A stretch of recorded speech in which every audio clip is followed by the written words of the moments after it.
go. Quiet on the set. Quiet waves. Yeah. You ready? You guys ready? Ready to rock. Okay, Daniel. Aloha, everybody. Welcome to Talk Story Unscripted. As you can see, we're not on Zoom, thank God, and we are actually on location on the east side of Oahu.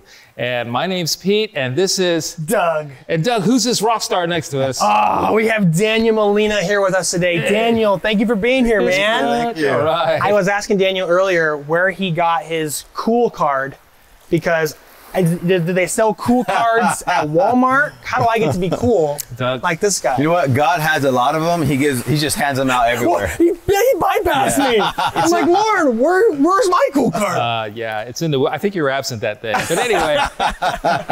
So Daniel, so you are the founder of Red Palms Marketing. Tell us about Red Palms, how it got started, and what it is that makes it distinctive.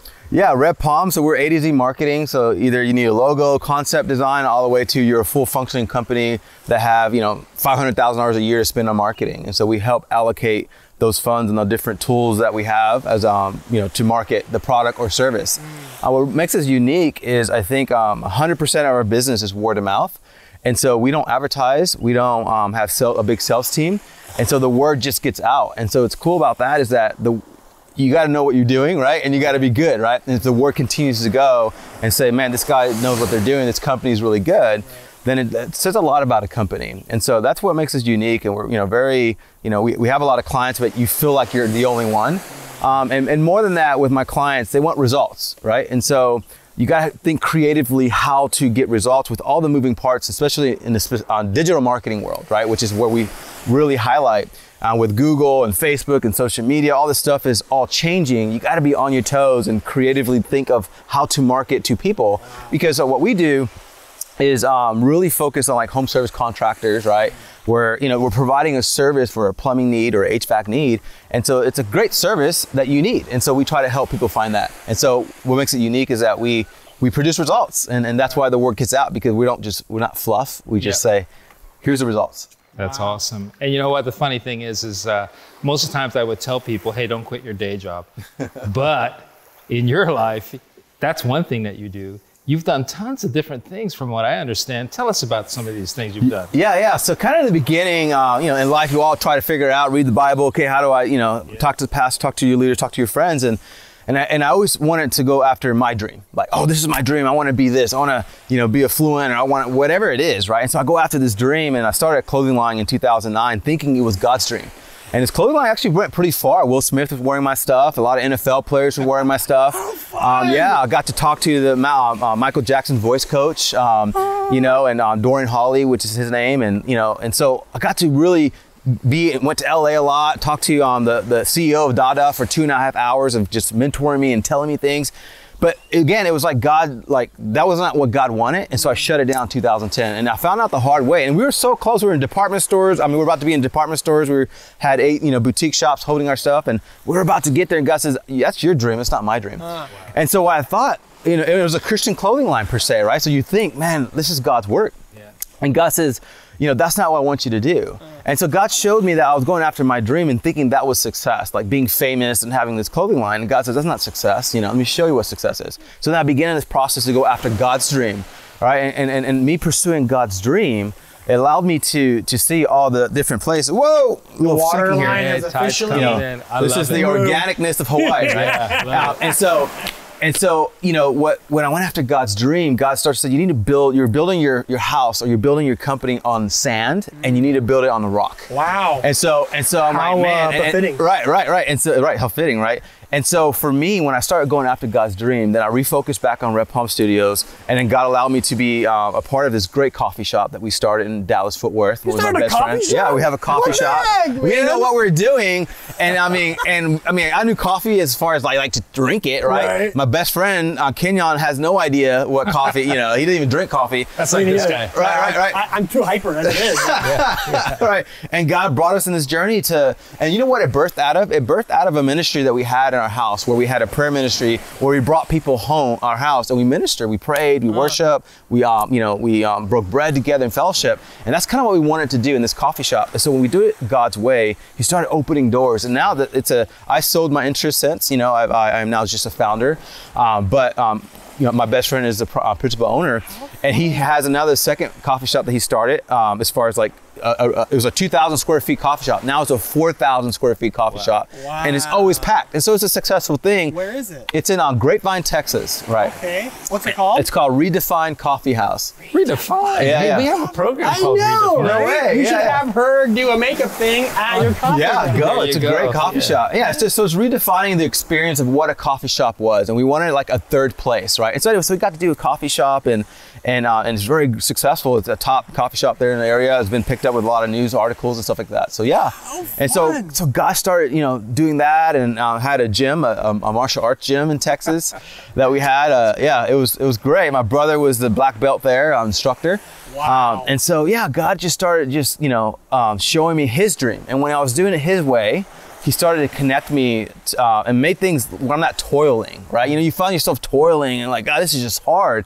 There's a difference between hard and toiling, right? It could be hard, but when you're doing it God's way, it's like, it's peace. There's no anxiety. There's confidence and hope in him that he's going to take care of all the moving pieces. And so my marketing company is successful, and I'm out able to do other little ventures along the way. So I have to ask you though, it sounds there is a pattern there that God is moving you, but is there a common denominator in all that you've done? Yeah, it's like I used to think failures were pretty bad. Like, I failed, lost a lot of money in the past because you invest and you try it. But man, I never, a friend of mine said a failure is only a failure if you didn't learn from it. Wow. And so I saw it at school. I saw those ventures where I succeeded or did not succeed at school, like going to college, right? Yeah. I did go to college at the Art Institute of Dallas and 2-year degree of Associate Applied Arts. And it's funny because out of 250 people that went into that program, only 12 of us graduated. Out of how many? Out of 250 people. 12 graduated. Only 12 graduated. It's like the British Special Forces right there. That's right. And so because it was a fast pace, they crammed 4 years into 2 years, so it was an institute, so it's really fast. But my point is, I learned so much from all my failures that I count it like joy. I count it like tribulation, right? Trials and tribulations. I count it as not loss, as good, because it strengthens your character. It strengthens who you are as a person and allows you to know how to overcome with God, right? Your dependency on God allows you to overcome those things. So anyway, I learned so much. So the common thread is just learning from those failures, and they're not failures because I learned so much, which then paved the way for the different ventures that I have now. So cool. So I don't have to relearn those things if I was listening to God, right? If I wasn't, then I'm in Israel like 40 years in the desert, right? Gosh. But I learned quick, so I'm not going back to the desert again. I'm not going back to Egypt. I learned so. Dude, that's amazing. So you went from clothing design, coffee shop, gym, Red Palms marketing. Tell us about what it is that you're doing right now with KALO TV. This is some pretty cool stuff that you've been involved in. Tell us about KALO Outreach. Yeah, so KALO Outreach is what it's called, and God moved us here and back here because I grew up here a little bit and on the other side of the mountain here on Honolulu, and so I was in AMR and went to Nimitz Elementary School and Waimanalo Middle School, and so God moved us back here, and he put this thing in my heart, in my wife's heart. Really, my wife kind of started with, and then she shared with me, and it resonated of just restoring the family, and God says move to Hawaii. So all right, we're moving to Hawaii. We kind of know what we were here for, but not really. But then we moved here, and God says, help restore Hawaii. Come mobilize the churches, come alongside the churches here in Hawaii, in the congregation, and help come together, which, and community outreach, right? Mm-hmm. Come together and help, these communities, and to restore the supernatural power of the family, right? The family, I feel like, is so attacked, and churches do a really good job with, providing resources of help the family, because they see it too as well, right? My church that we were in back then, we focused on the family. And so how do we come together in these communities to help these people who are in need? I'm reminded with Acts 4, it talks about whatever they had lack, they didn't have lack because they shared whatever they had in common, right? Yeah. And so no one had lack. You had a need? Okay, I got you, brother. Right? You have a need? I got you. Yeah. And so it's kind of doing that, like say, hey, churches, here's the lack in the community. You know, and I know the government, you know, is there to help and fix roads and all that. And, you know, they have things that they got to figure out as well, right? And they got budgets and they got stuff. So what if we support the communities and try to really help fulfill these lacks? And so I feel like KALO Outreach is to go into these communities, Waimanalo being the one, and I'm sure we're going to talk about that, and really help them. What is a lack? You know, tell me, you know, hey man, you know, Auntie's yard hasn't been cut in like 10 years, right? Or she needs a new roof, or, you know, man, so-and-so needs Jesus because, you know, and they're just almost there and we have the gospel, we want to share it, but we just, you know, they just have this need and they're almost there to receive Christ, and they just have this need, they just can't focus on it because they're survival mode, right? Or whatever it is, a clash cleanup, whatever it is. And so God has mobilized us to partner with KALO TV. Malala, I talked to Malala, as y'all know Malala, and we had a great meeting. He said, "That's my heart, that's our heart," and we want to do that. We want to be hands and feet on the ground. And so when you came, we shared in the same vision that God had. So then we decided to partner together to do KALO Outreach. Yeah, it's so good because, you know, being a TV station and you can kind of be disconnected from the community. And so I know Malala's heart's always, well, what can we do that we can actually hands on the ground, you know, where the rubber meets the road type thing. So as God was dealing with you, God was dealing with Malala, and then all of a sudden, boom, here's this thing. And that's awesome. So I understand the first thing you're doing is you're doing some hands on the feet, or hands on the feet. Yeah. You're doing a nursery song? You're doing feet on the ground, where the rubber meets the road in Waimanalo. Yes. Right? And you're doing something in Waimanalo. So, you know, what does that look like? I mean, it'd be great to see, you know. See Waimanalo? See Waimanalo and that kind of thing. Maybe our viewers have never been to Waimanalo. For those who watch on YouTube and that type of thing, who and where is Waimanalo? What is Waimanalo? I mean, is there a way we can check that out? Yeah, let's go right now. I'll show you. Like now. Right now. No, yeah. well, that's great. We've got this whole camera set up. Dude, let's do it. No, come on, man. His chair is falling into the abyss over here. Yeah, that's it's not true. gonna last much longer. Well, you really serious? Oh yeah, it's getting AC because it's kind of hot right here. I agree. I'm telling Let's you, move it. We've got all this set up. It'll be okay, Pete. Let's go. Well, I don't know. I'm not Come sure. on, what do you say? All right, let's go. Let's do it. Let's do it. Get in there. Let's do it.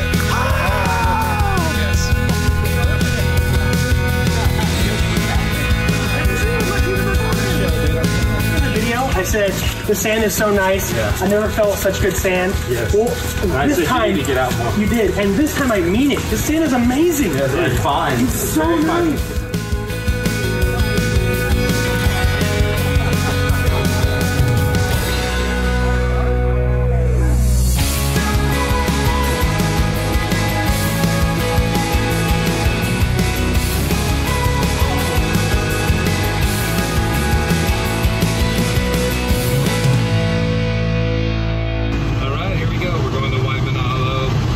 So Daniel, describe for us what Waimanalo is like, for those who don't know anything about it. Yeah, so Waimanalo is really, it's kind of like a farming, fishing community, right? A really big fishing community and farming, a lot of KALO, right? They plant a lot of KALO. If you don't know what KALO is, taro. We are KALO TV. Well, for the viewers, KALO is definitely taro, right? And that's really ingrained into the Hawaiian culture and in fishing, right? That's how they sustain, right? Sustainability. And so that community, even to this day, still plant a bunch of KALO and sweet potato. Sweet potato is also huge. I think the way I think so. The way I understand it is, when it's wet, they plant KALO. When it's dry, they plant sweet potato.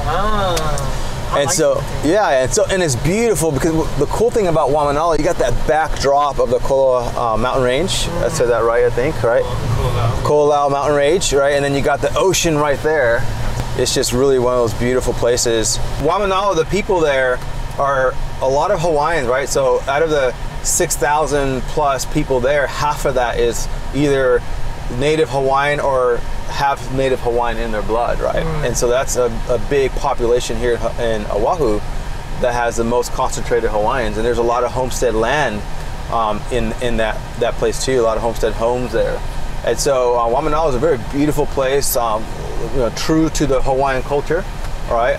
And so there's a lot of pride there about just making sure, you take care of the place, you take care of each other, the ohana, aloha, the ohana making sure that everyone's taken care of there. So yeah, I love the people of Waimanalo, and I love the beauty, right? The turquoise water, the many weddings, and people go. It's a destination, right? People go there. And unfortunately, sometimes it's a little much, right? With everyone going there, it's hard to kind of feel like it's your community, when you don't know people coming. But they're really, for the most part, they're receiving, and they show that aloha spirit to people visiting there. And so it's a great, beautiful place. The people there are beautiful. How was it that God led you guys to Waimanalo? Well, it's kind of, obviously, like I said earlier, I grew up a little bit here, and so I kind of remember places, right? But I was still young, so I didn't really understand, certain things like, poverty and, responsibility of paying for your house and all that. So I was like just enjoying this place. And now as an adult, I come here, I'm like, man, I remember places being the same way as when I was then. And so for me, it's just one of those things where I'm like, can we like really help these people? And when I drive through Waimanalo, you see it, right? You see the homelessness on the left side, right? And then you see, depending on which way you go in, and then you see, just the housing and, and then the trash around there, right? And so for me, it's like, man, like this place is so beautiful and the people are so beautiful. Like, what's going on? What is our city doing to help? Right? And then, and then obviously, like I said earlier, the city, they have things. I'm not saying the city is evil. It's just they have things that they got to take care of. They got budgets, restraints, and they got all these things. Right. And so can we band together as a community to really help them? So I saw the need of like, whether it's trash pickup, whether it's helping, auntie cut the grass, helping uncle fix his car, just really help that community out, because I feel like there's a lot of homelessness there. There's a lot of fatherlessness, which means like either fathers are working or fathers are not in the home. And so these aunties are raising all these kids by themselves. And so there's just a real need in there to really help the ohana there. So lack of a father figure, you would say. Lack of a father figure. So you got uncles coming in to try, but they have their own kids, right? So they can't raise your kid and their kids. And so, and that's one thing I love about Waimanalo people is that, the Hawaiian people in Waimanalo, or just the residents, is that they do help each other out. So where there's lack, they're already, but then they're spread thin, right? And so they could only do so much. And so for me, I would love for us to go in there and really support that. Hey man, we're here to help. We thank you so much. You're already helping, and now we're that extra help. We're coming alongside the churches there. Say we're here to help. Come alongside what you're already doing to reach this community and make an impact in this community. So Daniel, the whole fatherless thing is a pretty big issue, I think, across our nation, really. Yes. A lot of problems with that. Right. So what do you have? Do you have anything planned to help with that? Are there any ideas as far as solutions go?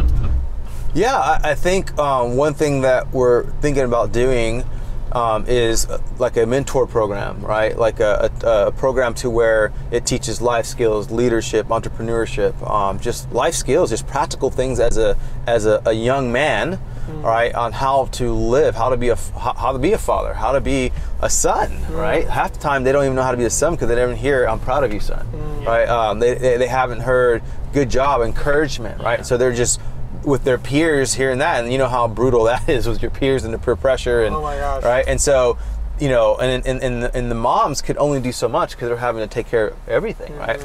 And so I think a mentor program, bringing man of God into that community, or finding the man of God. There's tons of pastors that we already met in that community, and they have a great congregation that we can introduce and begin this mentor program in that community.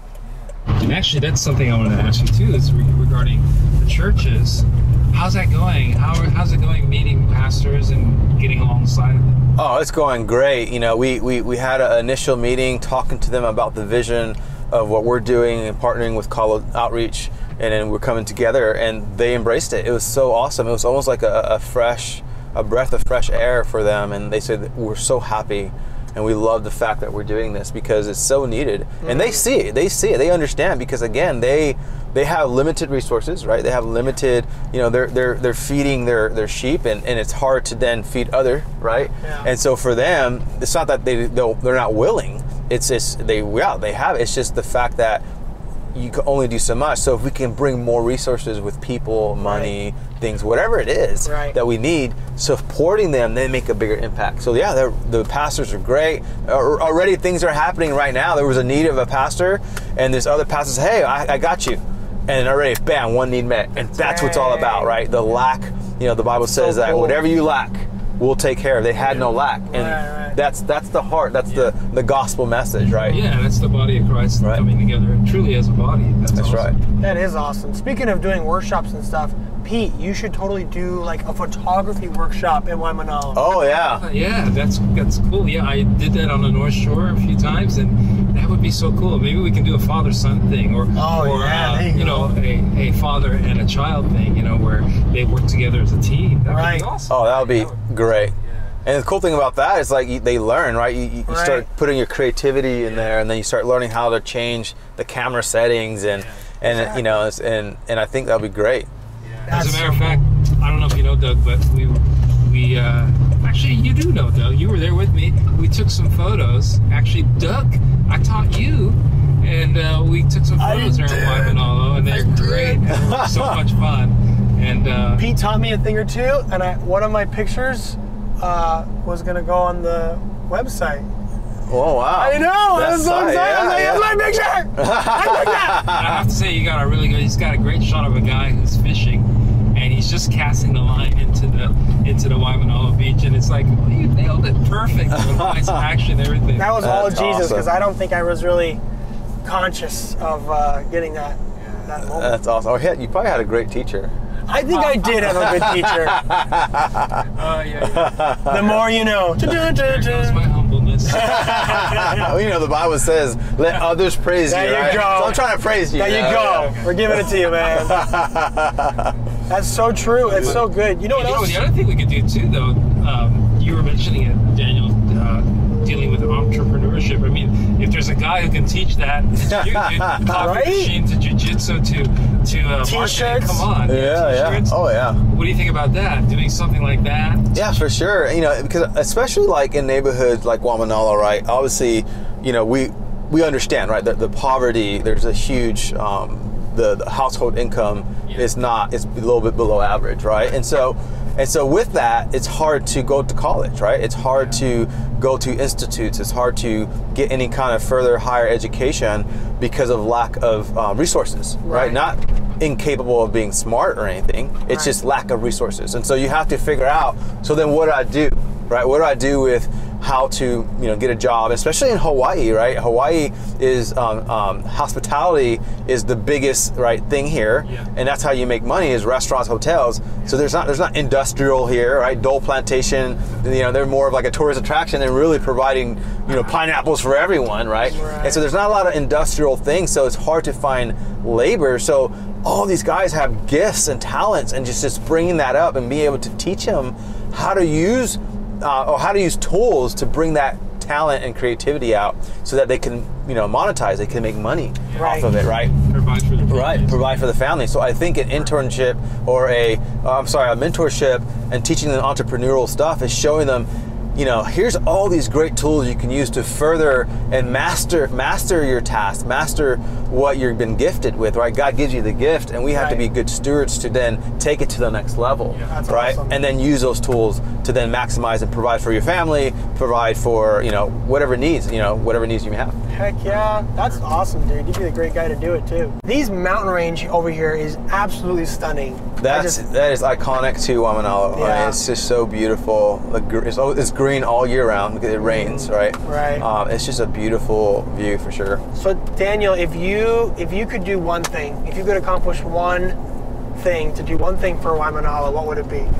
Man, I ponder on that, and I think it's going to be a very simple answer, but there's so much more. I just want to be a friend. Because I feel like, when Jesus said, he goes, you're no longer servants, you're my friend, right? It's kind of like intimate. He's saying now you're on the know. You're in the know, right? I'm going to show you, I'm going to share things with you. And so I feel like, can I be a friend? Right. Can I be a friend? And because then wrapped in a friend, then you can take that, and a friend helps each other out. A friend's a shoulder to cry on. A friend's an encourager. Right. A friend is there in it, has compassion, has sympathy, can empathize. That's good. A friend has so much. And so if we can just be a friend, right? We're here to be a friend. We're here to stay. We're here to love on you, be there for you through the thick, through the thin, right? And that's really ultimately, because then from that, the restoration of a family will happen. The restoration and the lack that people have will be fulfilled. Not because we're saviors and heroes, because Jesus, right? He's the one providing the resources. He's the provider. Absolutely. And because of that, we can then unite together, and then God shows us where to get those resources and then provide it and help this community out. So good, dude. I love your heart, Daniel. I love what you're aspiring to do. I think it's great that you're in a position to be able to give your time and your resources to a community. That's a big deal, man. And not everybody is willing to do that. And what's cool too is that it's a whole family thing. My wife, obviously, we're coming together, and our kids, our kekis, they're wanting to do this. They're like, yes, I want to be part of it. So in essence, it's our whole family that we're coming here and serving and loving and being a friend. Speaking of your family, you have the most beautiful family, dude. Thank you so much. Adorable. Like I gotta just tell this to Pete, and the audience will be hearing it as well. We walked into his house just a minute ago to wash up our feet, and as he walks in, you hear this, "Hi, Daddy! Hi, Daddy!" No, it's Papa. Papa? Papi. Hi, Papi! Hi, Papi! All in unison, 7 kids. Hi, Papi! And they're running amok. It's like, oh, it's so awesome going home. It's a celebration. Like I ride my electric bike into the office here in Kailua, and when I come home, I'll do the little ding on the thing, and then they hear it, and you're hearing, "Papi's home!" They take off running, and I love it. And even my 13-year-old, she'll come out, and I said, never lose that. Never. It blesses my heart to see you guys come out running. So that's such a beautiful amazing. thing. Yeah. Well, are we getting out here? Yeah, let's go. Let's check it out. I'll show you guys out.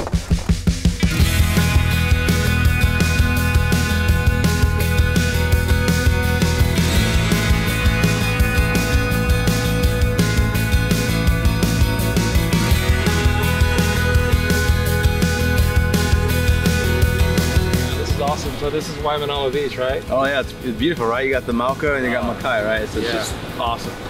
Dude, thank you so much for taking us through here, man. I'm so excited to see what God's gonna do through you and your family and KALO Outreach here in the community in Waimanalo. But I gotta ask, if someone wants to learn more about the KALO Outreach and what you're doing, or to even get involved, where can they go? Yeah, it's simple. Just go to kalooutreach.com, and all the information there, whether you want to give donations, if you want to help with service and volunteer, because this is going to be a big community event where we need all the help we can get, right? I mean, there's great need in this beautiful town. And so I think with everyone banding together, we'll be able to get it done. I love it. I'm so excited, man.